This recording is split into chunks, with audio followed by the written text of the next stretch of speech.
to Tasty Dish by Sethu Palaniyappan. இப்போ first வெல்லத்தை கரைச்சி எடுத்துக்கலாம். அதுக்கு 1 கப் வெல்லம் எடுத்துக்கிறேன். இதுக்கு 2 கப் தண்ணி விட்டுக்கிறேன்.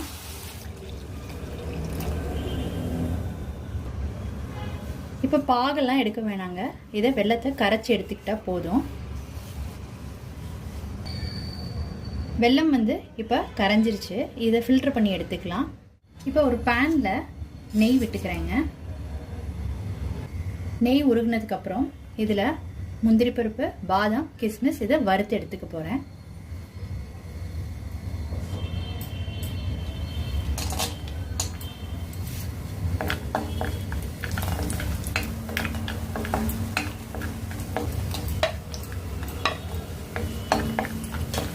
இப்போ நல்லா வறுபட்டுருச்சு. இப்போ இதை ஒரு பவுலுக்கு மாற்றிக்கலாம்.